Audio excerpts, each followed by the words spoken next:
It's just doing it on purpose now. There we go. Stream is live. Yay. Hello and welcome. Would you like to start us off with a little intro to you and your books?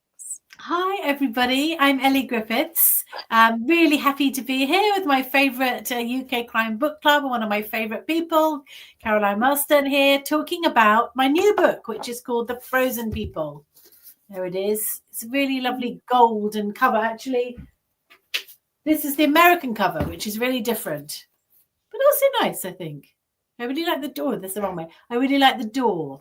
Anyhow, The Frozen People is the first in what I hope will be a new series.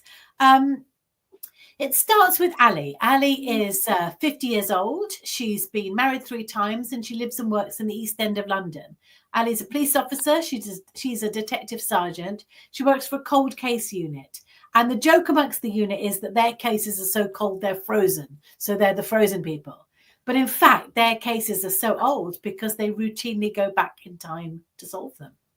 And when this book starts, Elly's already gone back in time, that the unit knows how to do that through the help of a brilliant Italian physicist. But she is then asked to go back further than she's ever gone before. She goes back to 1850, Victorian times, wearing a lot of very uncomfortable clothes. And then she gets stuck there. So that's The Frozen People, out now. Which is really good. And we were talking just before we went live about reading different genres. And this is a bit of a step away from things you've written before. So what have some of your longer term fans thought of the swap to having a bit of a time travel mode? Well, I've always wanted to write a time travel book, and I really love time travel literature myself. And it definitely goes back to childhood because there are a lot of really good time travel books for younger people. There's Thomas Midnight Garden, Traveller in Time, Alison Utley, Charlotte sometimes. And I think in a way it's because children's authors aren't really so scared to write time travel because children don't read in genres. They just read whatever sort of takes their fancy. So there are quite a lot of time travel books for children, not so many for adults, but I'm a big fan of Daphne du Maurier's House on the Strand. And I know you do too, Kaz. I like, science fiction. I like Doctor Who, and I love Blake Seven, and I loved Hitchhiker's Guide to the Galaxy. So I'd always had in my head that I wanted to write a time travel book, and I had 3 words in my head for a long time, years. And they were time traveling detective. And I kept thinking about it. And I kept thinking, but how could I do it? Because, of course, the big issue, we might even talk about this later, is if you go back in time to solve a crime and it's solved, well, then it never happened. So it's a bit of a nightmare. But then I came up with the character of Elly, who is the main character of this book. And when I had Elly, I thought that I could write it. And so I hope it's the first in a series. And, the world's our limit, really, within the rules I've set for myself, which you do have to set yourself some rules when you write a time travel book. So, so I hope there'll be more books about Elly and she'll go to different places and times. Well, that was one of the comments that came up when I shared about this chat. Someone said they didn't want to ask you a question, but they did want to say they really enjoyed it and they hoped it would be a series. Oh, that's really nice. Well, I'm just finishing book 2 at the moment. So really, I'm just finishing it because it needs to be done in April. So just really putting finishing touches to it. So, and I've got ideas for 3 and 4. So that's how far it'll go at the moment. But good. I'm so glad. I'm so glad they enjoyed it. Oh, and Lynn's just said hello. She said, hi, Lynn. Lovely to see you. Love to know you're there. It's Lynn and her sister. Oh, Lynn and Lynn. Yeah. Lovely to sort of be with you. At a distance. At a distance, but I'm going to see Lynn not too distant future because I'm going out to the States in May. So I'm going to see her then. Oh, brilliant. Are you going to, what's the big crime convention in America? BoucherCon. No, it's not BoucherCon. I'm really just going to California for a little while and to see my nephew and to see Lynn, and then we might go to Las Vegas, which I've always wanted to do. So, yeah. Oh, that's exciting. Yeah, really exciting. Just an adventure. Yeah, just an adventure. Absolutely. That's what you want. BoucherCon was in San Diego in California a couple of years ago, and I did go to that one and had a great time and saw Lynn, and we had really good fun. So looking forward to seeing her again. And hopefully make a sister this time. I met Lynn's a lot of fun to spend time with. Oh, she's lots of fun. We had great fun. Then Lynn came over to England last year, so we had some time together in Brighton, and then we went to Oxford, to St Hilda's. So yeah, we had some fun here as well. Your the cover of this, I'm thinking of this particularly. Oh yeah, Lynn's just said I need to come sometime too. Yes, you should. You really should. Yeah, you need to come see Steve, don't you? You know, yeah, we all do. We all need to go see Steve and Lynn. Steve and Lynn are the chapter in California, aren't they? They're the UK crime book group outside the UK. Yeah, but they're still all officially still ours. Yes, absolutely, officially still ours. Yeah. So the book, it's beautiful, isn't it? The cover. If you pre-ordered your edition, or you got the first one, even when you take off the dust cover, it's lovely. Yeah, so there's a special treat behind the dust cover. So there's the beautiful dust cover. And behind that, you've got the clock, and you've got a signature in gold. And then the end papers are this lovely map. So it really is beautiful. I mean, Quercus, my publishers, have absolutely done me proud with this. And this was a special edition if you got the first edition. So, and it's just beautiful. It's gold and really lovely. So I really was delighted when I saw it. And there's that sort of Big Ben there, sort of slight spookiness. I think it's clever because I think it looks like crime with time travel, which is what it is. So it's different, but it's not different, I hope. I might have facilitated a few first editions making their way to America. Oh, well done. Well done. I know Lynna's got one, but I'm glad to hear other people have got them. Rosemary said hi from Massachusetts. Oh, Rosemary, hello. So we've got quite an American contingent watching. That's fabulous. I suppose it's not too bad a time, is it, in the States, this? So thank you all. That's lovely. And Erica says, great to hear you've nearly finished the second book. She hopes Terry features too. Oh, well, in fact, Erica, Terry's got a really big part in the new book. So I'm really glad you like him. So Terry, for anyone who doesn't know, is Ally's cat. And of course, I couldn't write a character without a pet of some sort. And I decided she'd have a cat. And there's a little quite sort of funny story about that, because I decided she'd have because Ruth, if you read the Ruth book, she has a ginger cat called Flint. And so I thought, well, Ally's got to have a very different sort of cat. So I thought she would have a Siamese called Terry. But it wasn't until I'd pretty much finished the book and doing the proofs, and I suddenly realized that the writer Barbara Nadell has a Siamese cat called Terry. And I must have subconsciously thought of that. So I quickly fired off a little text to Barbara, who I know really well. I said, Barbara, just to say that, I've got this Siamese cat called Terry. If you want me to change it, I will. And this is why I love Barbara, and I love cat people, because she messaged back and she said, I've asked Terry and he says it's okay. So that's it. That's brilliant. Do you give her a cat because you are a cat person yourself, or? Well, I have got a cat, and he was with me actually until a few minutes ago. I got a cat called Pip, who's very sweet and very cute. And as you know as well, Kaz, I had a cat called Gus for many years, and he died when he was 18. So Pip is quite a newcomer. He's only 2. He's very learning the ropes of being a writer's cat. So I think I do love cats, but actually I love all animals. And before I had Gus, I would have thought of myself as a dog person, because my parents always had dogs and I grew up with dogs. They're German Shepherds, which is why quite a few of my characters have German Shepherd dogs. So I guess I just don't necessarily think of myself as just a cat person, but it is really helpful for a writer to give characters animals, because for a start it shows you another aspect of them. You see them, how they are with their pets is a different aspect of them. But also, especially with these books, animals just seem to know things on a different level, don't they? And I think there is this sort of suspicion in these books that Terry knows more about time traveling, possibly, than Ally. And of course, I had to be reminded of this, but I did write in the Ruth books. Ruth's daughter Kate is writing a book about a time traveling cat called Whittaker, named after Jodie Whittaker as Doctor Who. So I think there is something slightly otherworldly about cats, which fits quite well with a book that has this otherworldly aspect to it. That's very true. My parents, fun fact, waited until we'd all moved out before they got a pet. Did they? So you didn't grow up with a pet, because I know your mum and dad have got this gorgeous spaniel, haven't they, called Gilly? He's really gorgeous. Yeah, they've got a little. He's a Labradoodle. Oh, is he a Yeah. Labradoodle? Oh, well, he's kind of like the UK Crime Book Group's pet, isn't he? He's kind of our pet as well. So we can all share. Yeah. Oh, yeah. Did you say to them, I would have wanted a pet when I was young? Yes. This will make you laugh. When we were little, because we moved quite a lot when we were young, we asked my mum and dad for a pet. My mum used to say, "We've got your dad, and that's enough." Well, and now she's got two Gillies in a way, hasn't now she? she's got two. Yes, yeah, absolutely. Oh. There's, Hi, David. Hi, Linda. Hi, Gilly.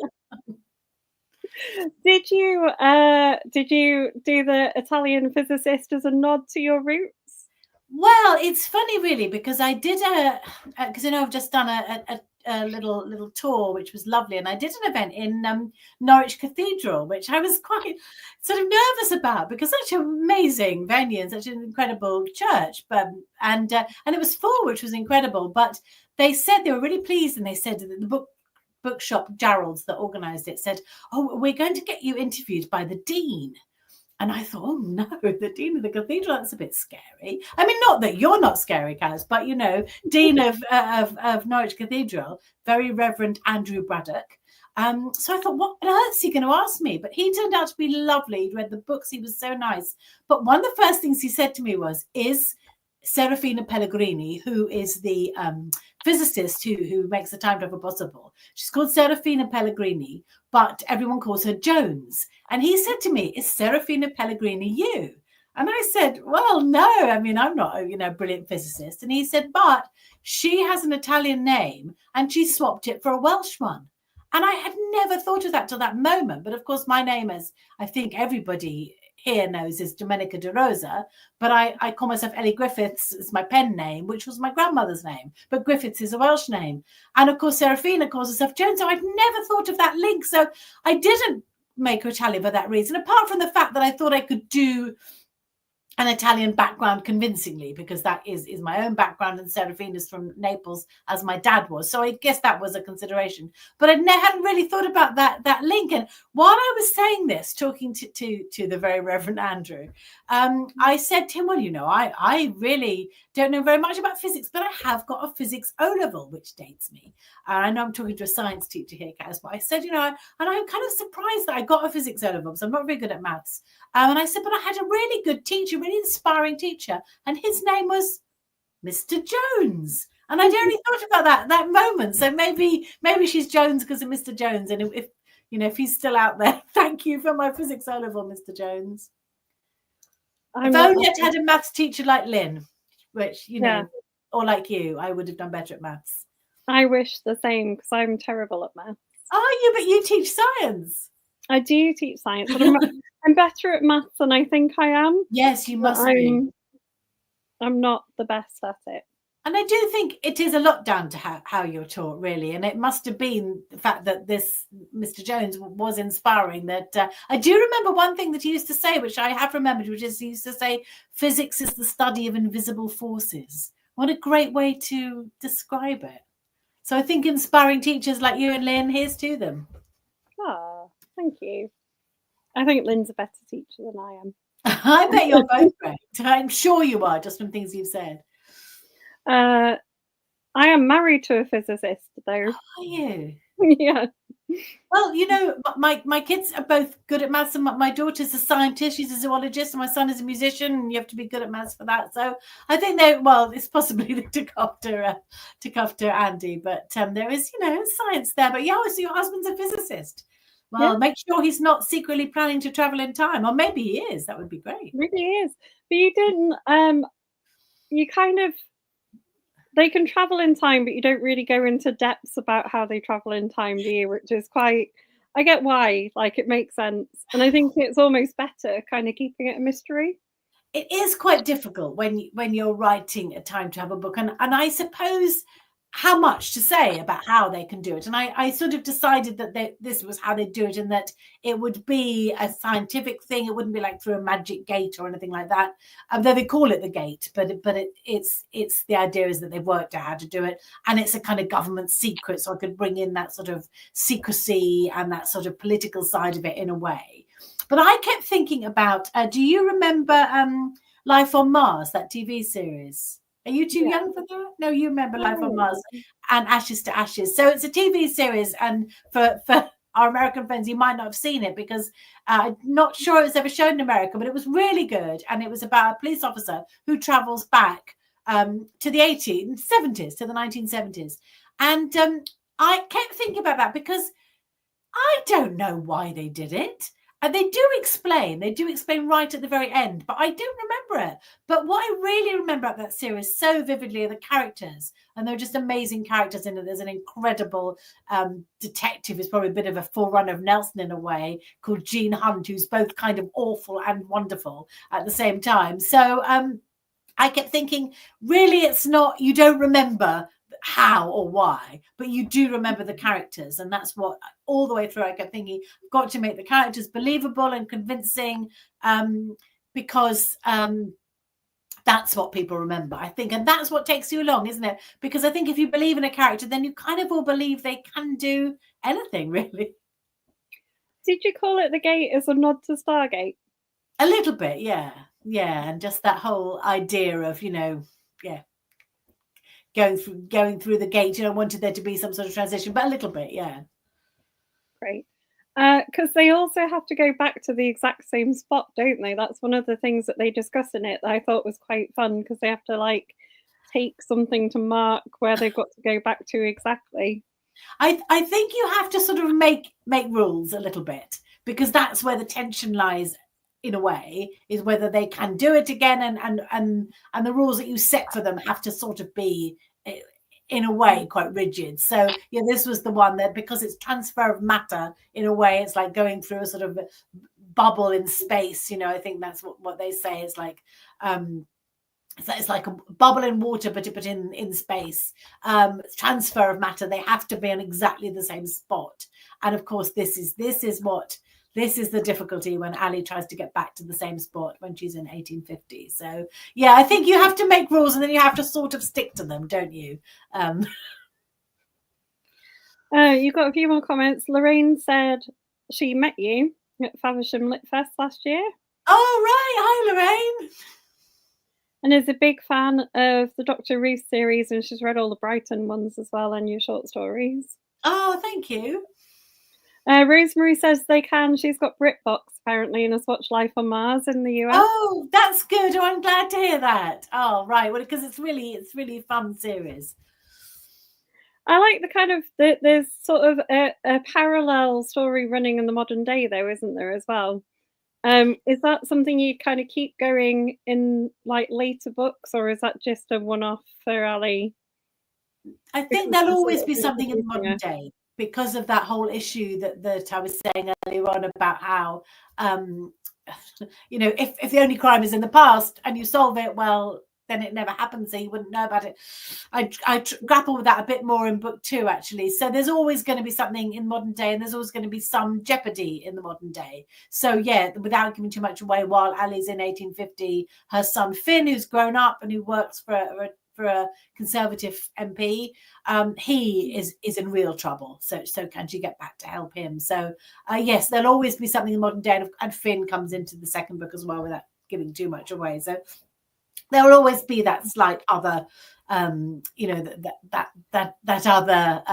other mystery, because in another, there's time travel, but it's also a crime novel, and there is a kind of traditional crime there to be solved.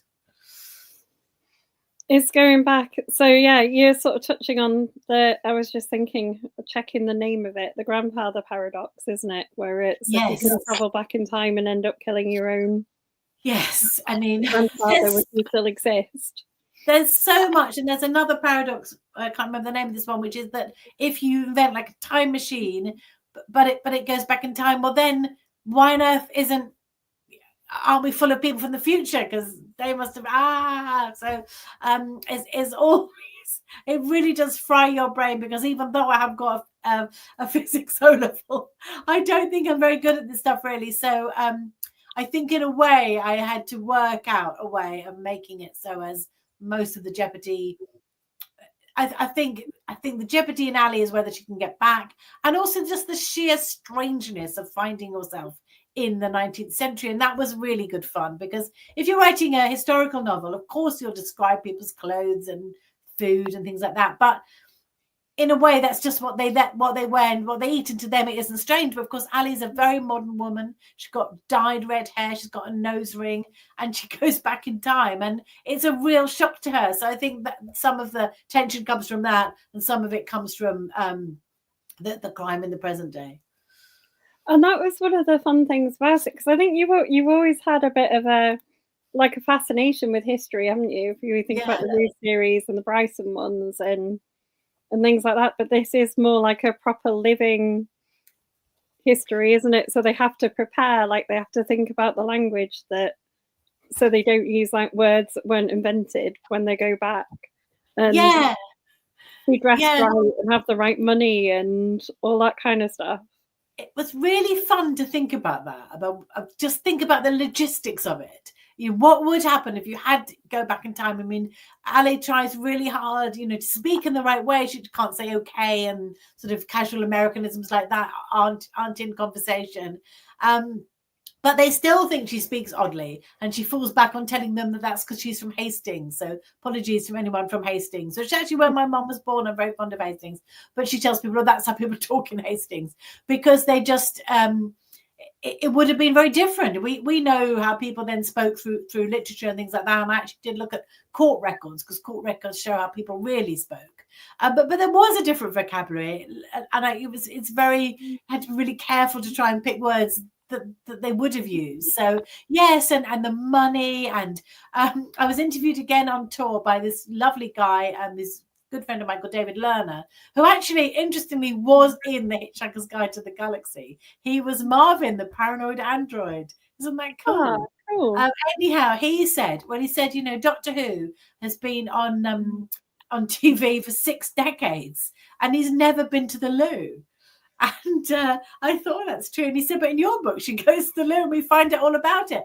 But I thought that was quite interesting to find out how they would have gone to the loo. What they would have used a chamber pot, but how would that work? How would you empty it? So I'm afraid you don't get too much about that. But I do go into those sort of details of life. So it was a different way of writing about the past, because, as I say, in a historical novel, that would all be there, but it would just be how they lived. But for Ali, it is all really strange. And I read lots of really interesting books about Victorian clothing and Victorian furniture, and it was really, really fascinating. There's also the problem, I guess, of her going back, and she does think about this, because she goes back on her own, and then it's how she's going to investigate that as a woman in that time, because she's going to face all the problems that you would have had as a and she's in a very kind of sort of strange, she's in a sort of strange sector of society in a way. She says she's been married 3 times, but she says she's a widow. She's quite happy to kill off all her husbands and pretend to be a widow, and that gives her a bit of social standing. She calls herself Mrs. Dawson, but she is an oddity to them because she's just arrived there. And of course, as a woman, she faces all those troubles, because they were starting.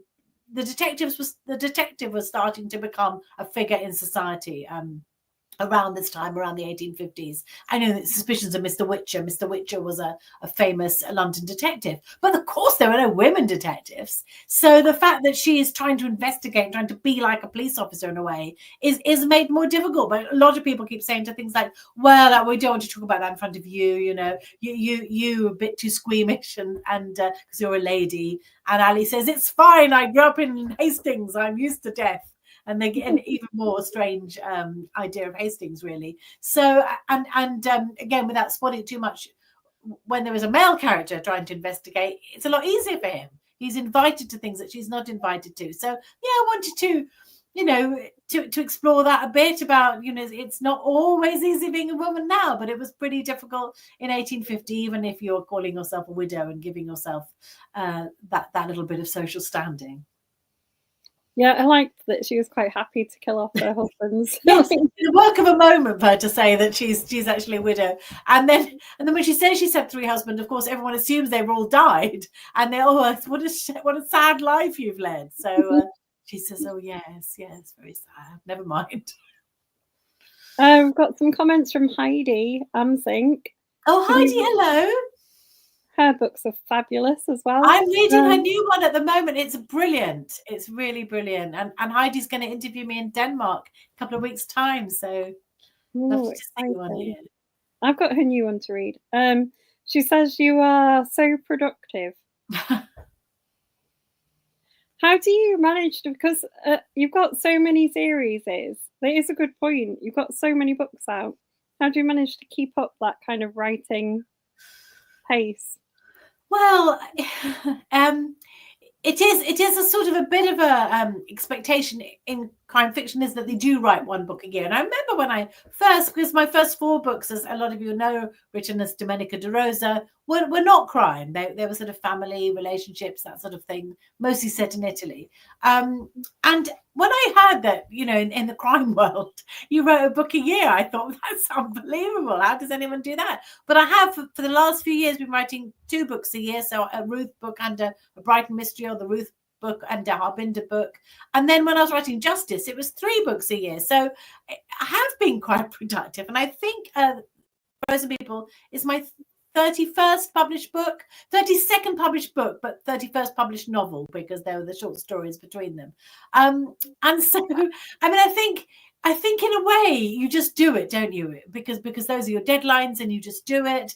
And I love writing. It's still my favorite thing to do. Doesn't feel like a job. But if you're writing 2 books a year, it's kind of all you're doing. So I have slowed down a bit. So I am kind of now writing 1 book a year. So slowed down a little bit. But still seems, a book a year doesn't really seem like slacking, does it? But it's one of the things I love about crime fiction as well. And I know that there are authors who are in the UK Crime Book Group who write more than 2 books a year. So, some people are super productive. There's, will there be more Harbinder books? Because that was a book that was never quite intended to be a series, was it? I don't think. No, it wasn't. Absolutely, you're right. So Stranger Diaries was the first one to have Harbinder in. And she was the detective for that book, and I wasn't sure that she'd appear again. But then it was actually Val McDermott who first read the book, was really lovely about it. She said, I'm not going to do the voice, but she said, I really love the book. She said, I'd really like to see Harbinder again. I said, oh no, Val, she's only in that 1 book. She's a standalone. And Val said, I think she's got more to say. And of course, Val is so wonderful. She's always right. And she was right. She did have a bit more to say. So I didn't plan it to be a series. And it's not a series, I don't think, in the way the Ruth books are a series, because the Ruth books totally follow Ruth and her group of friends and the group of police officers through 15 years, 1 book a year. So this is quite different in a way, and they're different cast of characters for each book. But to answer your question, Kaz, I am getting to it. I think there will be at least 1 more Harbinder book, yes. That's good, because I'm a big fan of Harbinder. Oh, good. I'm glad. Very big fan. Oh, good. I like her. She's fun to write about. And of Ali. I really like Ali. I'm glad. I'm glad, because I do think, I have to say that if you like Ruth, I think you will like Ali. I think there's things she is not identical to Ruth, but there are things that they have in common, I think. And I must admit, she was a fun, feisty character to write. Yeah. And she definitely has her opinions, doesn't she? Like, she has opinions about who her son works for, and yeah. I mean, there is at the heart of her relationship with her son, who she loves dearly, a bit of disagreement, because he works for a Conservative MP and she's Labour. So, she's left wing, he's right wing, and how much she loves him, that there's that disagreement. I really, at the heart of their relationship, she does have her opinions, and she does come out with them, and she's not always right, but she is pretty opinionated, and she has to really fight, some of the things that she hears in 1850, also things she hears in 2023 make her quite angry. Sorry, I'm reading the questions. Heidi says she can't wait for Denmark. No, not me. Lynn says, this is one I was laughing at, so I'm going to read this ahead of the other question. Lynn said, the important thing is, will there be a hunky man for me to fall in love with? Brackets, don't tell Nelson I asked. Yes, there is a hunky man for you to fall in love with. Be very interested to see what you think about him, Lynn, because there is a love story in these books, and the only problem with that in time travel is that one of them has been dead for quite a long time. So I'm not quite sure where it's going to go, but there is a love story in this. So I know Lynn is a big fan of Nelson's, and I'm sure Nelson is also a fan of Lynn's. Yeah, I'm twigging where the love story is going to be. Yes, I think you will know where the love story is going to be. Having read to the end, yeah. Yes. But there is there's the sort of surrounding characters in the team of the cold case team. I want to call them the frozen people as well now. Yes, yeah, they call them the frozen people. They're kind of really nice and interesting as well. So I think you've got the comparisons again with the Ruth series, and that you're going to get as invested in some of the side sort of team characters as much as you are what happens to Ali. I hope so. And I have to say that's something I learned about myself through writing the Ruth books, was that I really enjoy writing about teams. I really enjoy, I'm a social gregarious person, as I think you know. So I love being with people. And I like writing about a team, and I like writing about people working together. That whole way that, like if you watch a series like MASH, my great friend Leslie Thompson and I always talk about MASH as example of people sort of working together, and that whole bit where they're running along with the stretchers and that they're all working together to treat the wounded and all that. But between them, the group had all these jokes and in-jokes and sort of dark humor, and I love all that. So I realized while I was writing the Ruth book, so if you think of the first Ruth book, The Crossing Places, Nelson is a big character, but his team don't really get much of a look in, Clark and Judy. But by the 15th book, by The Last Remains, they have their own arcs and storylines, and they've really been through quite a lot in those 15 years. So I realized straight up with this one that I would start off with a team, and you would find out a bit about them. So the frozen people are this group. There's Ali, there's John, who's an ex-murder detective. There's Dina, who's a computer expert. There's Bard, who's a physicist. And they are this quite tight-knit group because, of course, and there's Jeff, their boss, who they love, but who they also take the mickey out of. So they're quite close-knit because, of course, no one else knows about the work they're doing. So I did enjoy that. I enjoyed writing about the sort of jokes and the whole thing about, whose turn it is to make the coffee, and they, and you work together and you know so many things about each other, but you don't know other things, and you have that kind of quite intimate relationship, and otherwise it's not intimate. So I guess I missed that about working in an office. Actually, I loved working in publishing. I'm still good friends with some of my publishing friends, so I think I probably do miss that. It's probably why I'm a massive fan of the American Office. It's my comfort viewing. I love watching people working together. But I mean, it's like that as a teacher, isn't it? You have quite a close bond, don't you? You do with your immediate team, I think. Yeah. We've definitely got a little team at work that we're friends with. And I think that kind of helps you get through tough times, doesn't it? Really, having that. So so I love writing about groups of people. So I hope people will get to like the team. There's the other thing I liked about the team, I've just remembered, is that the sort of office floors are kind of named after other time travel things.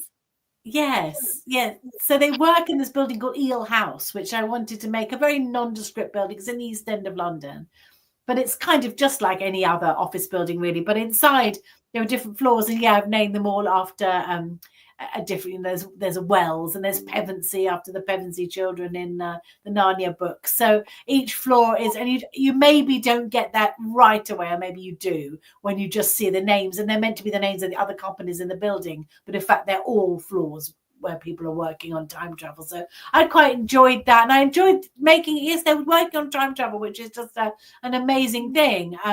But in other ways, it's like any old office, isn't it? And the lift doesn't work, and they're always complaining about stuff, and they've got sort of sad old carpet tiles, and there's a horrible mural on one of the walls. So all those things that you love to hate about work, I wanted to get in there as well.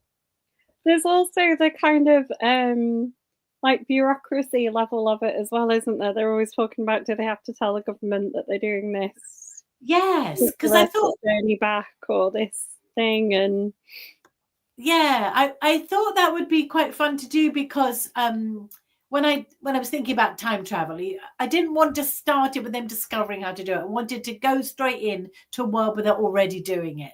And of course, if such a ability existed, it would be a massive secret. The government would be really trying to hide it. And so you do get those levels of sort of secrecy and bureaucracy. And there are sort of parallels. So you've got Eel House, where these people are working on time travel. You've got the house that Elly goes back to in 1850 in Hawk Street, which is full of these indigent artists and their models, and a sort of slightly sort of seedy world there. But also you've got the House of Commons, where Elly's son Finn works, and you've got those whole layers and levels of secrecy and bureaucracy there. So there are definite parallels between the two, and I've never really written about sort of the higher echelons of society, if you like, and I quite enjoyed that. I quite enjoyed learning what a special advisor does, and I've always enjoyed, so I would hate to work in politics, but I quite enjoy finding out about sort of machinations of politicians. So I thought that, and so the new book 2, which I'm just finishing at the moment, takes place actually only a year after book 1, so 2024, and there's the general election happening at the time, so there's quite a lot of the sort of tension around that as well. And I have to say, without giving anything away, Elly's going back in time again, even though they've been told they must never do it again, but they do. Did you get to go on a trip around the House of Commons as a bit of research? Or? Yeah, I did. Yeah, I had been once before, but actually I was lucky enough to be invited because I wrote The Locked Room.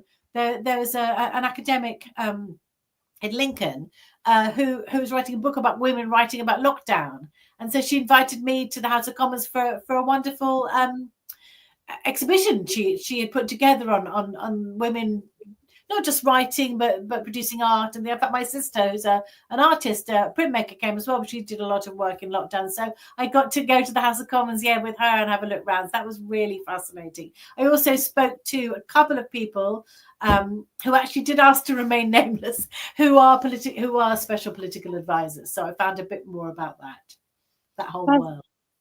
Yeah, and your whole relationship you have with your MP, which is quite central to this book, because it's very close, but in other ways that they often sound like they're talking about some sort of very sort of strange relation when they talk about them, like some sort of embarrassing uncle. So I think it's a very interesting relationship. It's really interesting. I've been to the Houses of Parliament once, and it's like really fascinating to go inside and see what it's like. It's very fascinating, isn't it? Because in some ways it's really beautiful, and there's this kind of Victorian Gothic edifice, but some bits of it are really shabby, which is also really interesting. Not for anything as exciting as a locked room. Link, though, that's exciting. Yeah, it was really fun. So Sarah had asked a question. She said, if you found your best location for a book, where would it be?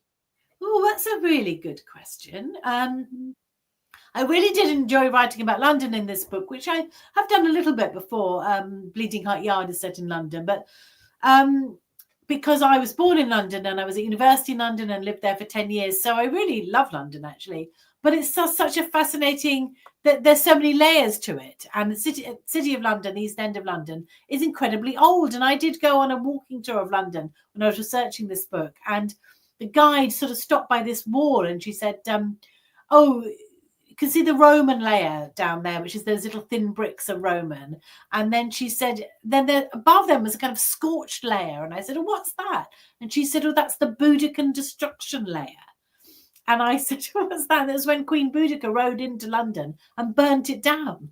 But you can still see the layer, you can still see that layer of burnt matter, which is so interesting. So I guess I do think London is a pretty good pretty good location for a book, or any kind of big ancient city, anything that has the history. And the Ruth books set in Norfolk, I'm pretty sure I'll go back to Norfolk one day, because there's still so many stories about it that I haven't told. And I also love that kind of slightly bleak expanse of coastline, very flat, big skies. I kind of love that as well. But other than that, yeah, there's probably a few islands I'd quite like to go to. I did do a festival a couple of years ago in Shetland, which was amazing. But I think Anne Cleves has probably cleaned Shetland out of all the crime, because there's not much crime there. So I don't think they could probably take it. But maybe there's an island out there waiting for me. Yeah, I think Anne Cleves has got the Shetland Islands. Though, she has, and she's got a new Jimmy Perez book set in the Orkneys, which is, I think, is great. She just moved island. The is the university that Elly visits, because it sounds lovely. The university that Elly visits, is that one that you are familiar with? Yeah, it's completely real. It's where my daughter went for her first degree. She studied zoology there. And I had not known much about it till she went to the open day. And it is really an amazing place. It's a very good university. It's Russell Group University, but it's on the Mile End Road. And you're just walking on the Mile End Road past all these kebab shops. Suddenly there are these quite grand gates, and you go through, and inside there is this campus university, really state-of-the-art in lots of ways. But in the middle of it, there is, as described in the book, this graveyard, which is a Sephardic Jewish graveyard right in the middle of it, which they preserved. And then there's this incredible building called the People's Palace, which was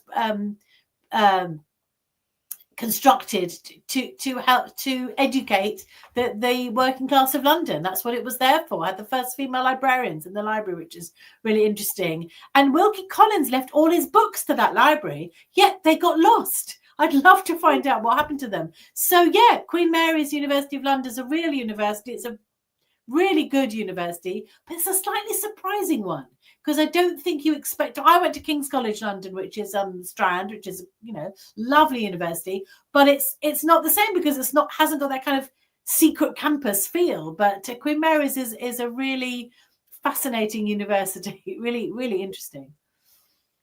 You could have Elly solving the disappearing Wilkie Collins books. Somebody said to me, "Is there a East End crime that you'd like to solve?" So I said that one, and they said really disappointedly, "Oh, I thought you were going to say Jack the Ripper," which of course is a bit more serious crime, really. But I just feel there's enough written about Jack the Ripper, really. But yeah, I would like to find out what happened to Wilkie Collins's book collection, because where is it? Where did it go to? It must be somewhere, I assume. The university I went to has a graveyard within it. Really? Where was that? Leeds. Oh wow, does it? Yeah, it's called St George's Fields. It's near the University Union. Wow, how interesting. I suppose because universities, I think, are the same with Queen Mary's. They just sort of expanded and took the land, and they sort of swallow up bits, don't they? And I know that all the human remains have been removed from the one in Queen Mary's, but it's a very important sort of cultural edifice. How interesting. How spooky as well. So when you were coming home from the student union and Leeds, was it a bit spooky to go past the graveyard? Yeah, no, you could walk through it and things. I don't think they've removed all the remains either. I think it might have some cholera victims or something in it that can't be moved.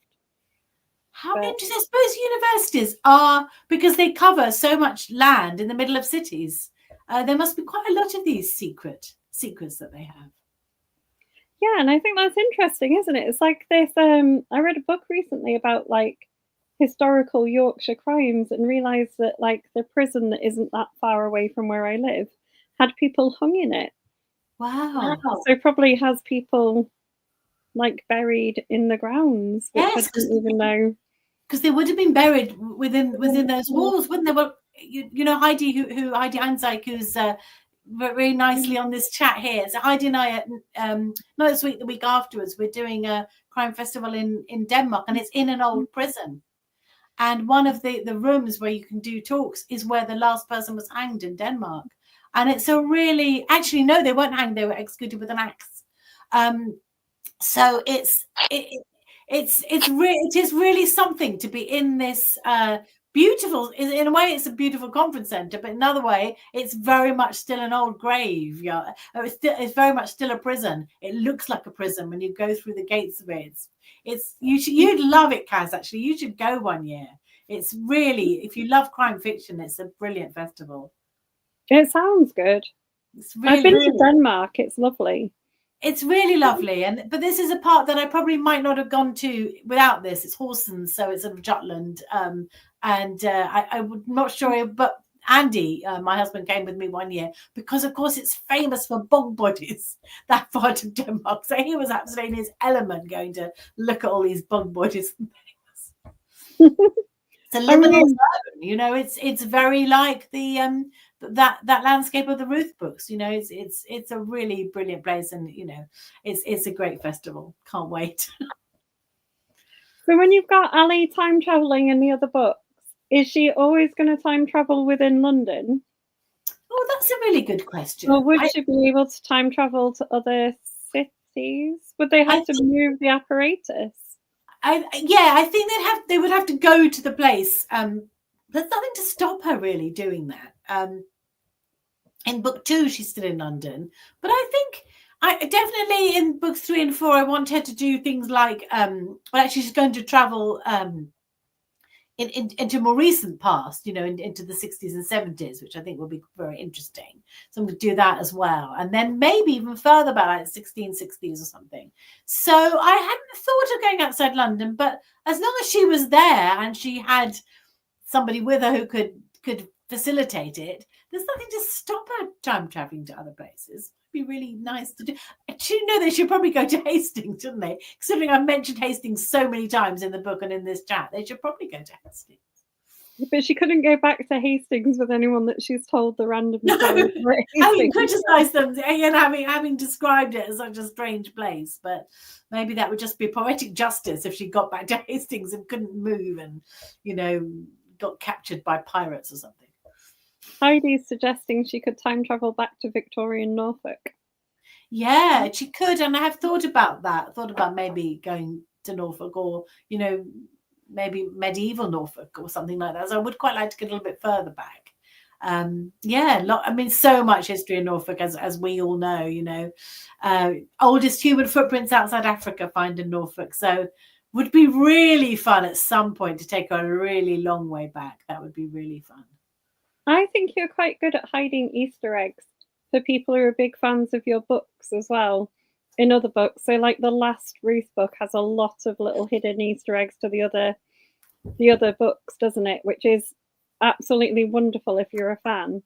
So I'm wondering if now I've got Elly going back in time to a time where Ruth has had a historical and then Elly could have solved the historical case that Ruth was inspired by. Yes, because I'm glad you noticed that there, Kaz, because definitely in The Last Remains, there's quite a lot there. I tried to put something from every book in The Last Remains, so there's a little mention of something from every book, which doesn't matter if people don't pick them up, but if you have read all 15, I think people might enjoy finding them and finding those little references to previous books. So there will be little clues, and there are certainly things that I've tried to seed in the Frozen People, which will come out in later books. So yeah, I do enjoy doing that. It's almost like you plant a seed and you're not quite sure where it's going to end up. But I hadn't really thought until I wrote the short stories of my characters all existing in the same universe. But when I wrote the short stories, I quite enjoyed, for example, in the story about Justice as a grown-up. So Justice is the heroine of my children's books, but I've written a short story about her as an adult, and she sees a poster for Max Mephisto from the Max Mephisto books, and I quite enjoyed doing that. And there's one short story in the short story collection called Ruth Galloway and the Ghost of Max Mephisto, where Ruth and Nelson meet Harbinder, and in a way they meet Max. So they do exist in the same universe, so there could be some crossover possibly. I haven't ruled it out. That short story collection was superb. Oh, thank you. Thank you.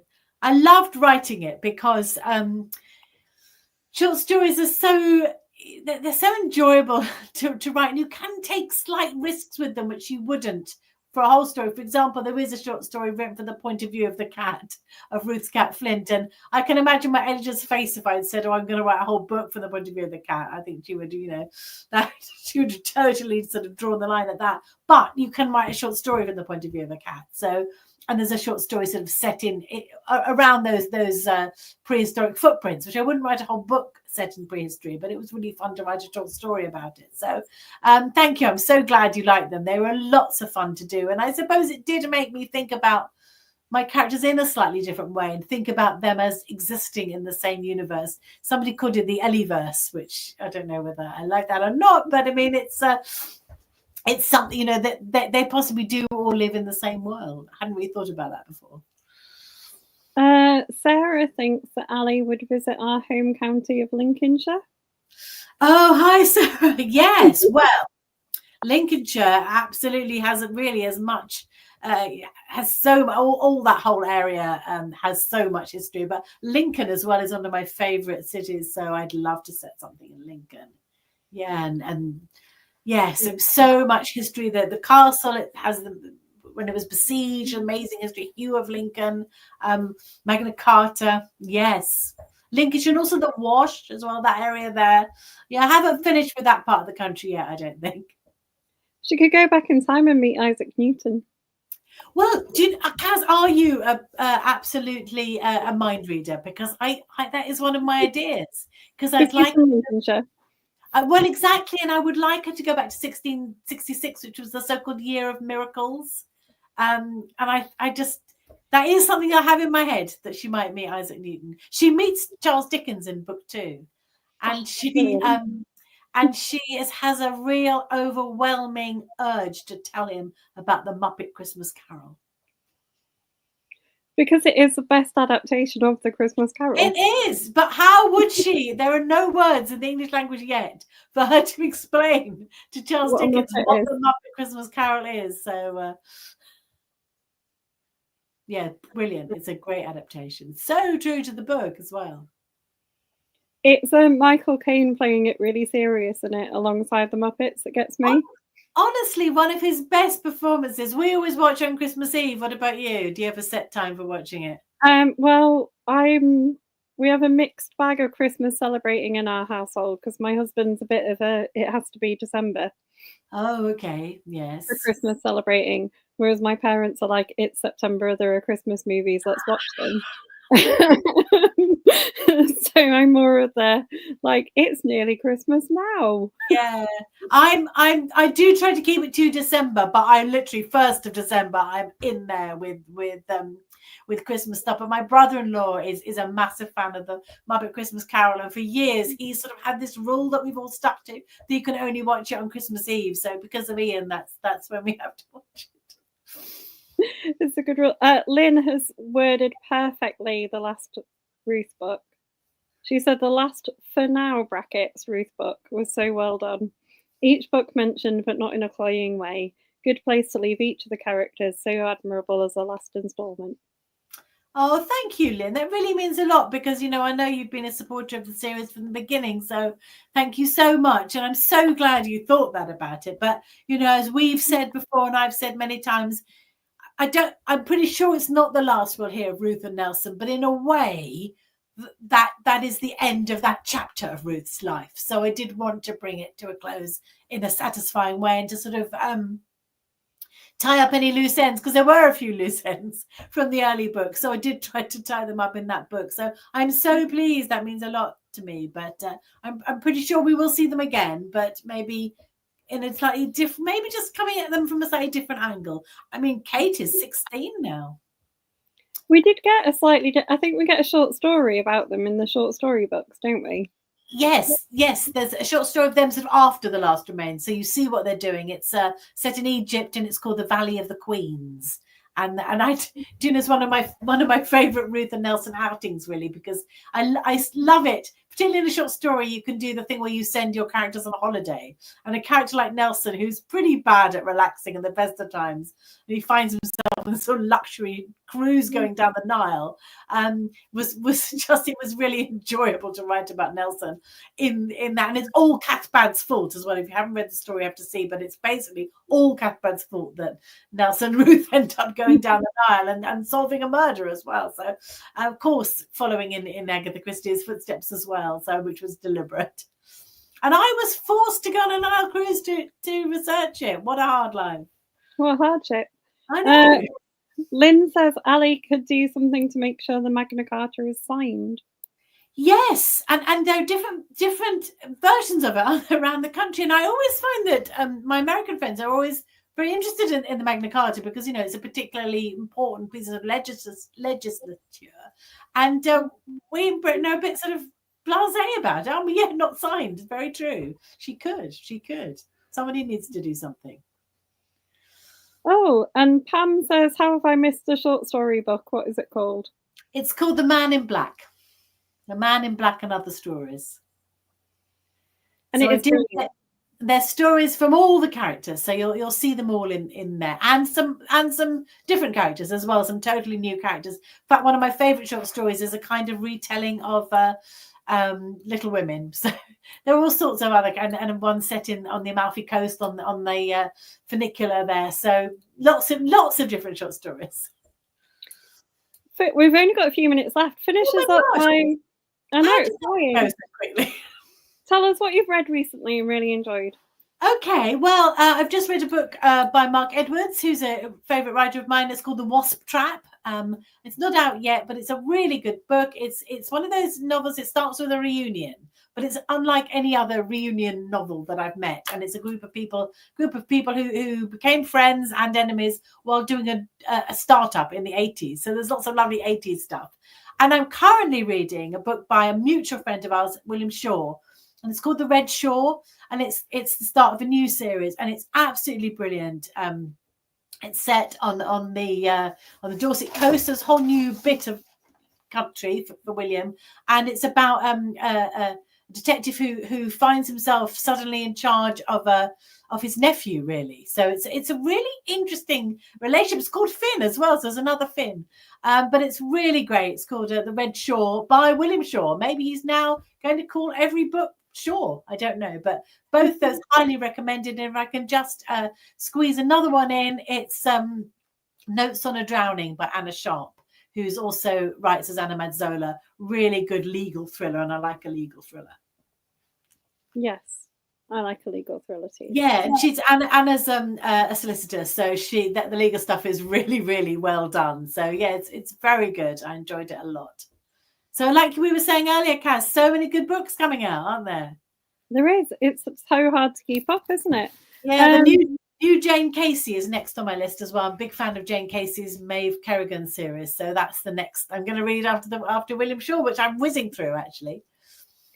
And then you've got, Lorraine says she got into William Shaw having seen him with you. Oh, great. Yeah. Well, he's a terrific person and a really good writer, so I'm glad. And then remind people, if they haven't already bought the Frozen People or any other of your books, what they're going to go away and buy. Okay, where's The Frozen People? Out now. It should be out in all good bookshops. Afraid it's not out in America until June, but when it is, it'll look like that. So Frozen People, but you can also read any of the Dr. Ruth Galloway mysteries or the Brighton mysteries or the books sort of series with Hub Decor. So there are 32 books out there, so it should be something for everyone, I hope. Or the Justice series, which is one of my the Justice series, which you've always been lovely about, and is almost my favourite. Yeah, the series middle grade murder for sort of 8 to 88-year-olds. Yes, and fully grown adults who just like absolutely fully grown adults who just like a good murder mystery. And then all that's left to say is thanks so much for joining us. Oh, thank you for having me, Kaz, and thank you for all your support always, and also thanks to David as well. Rosemary, who was watching, said that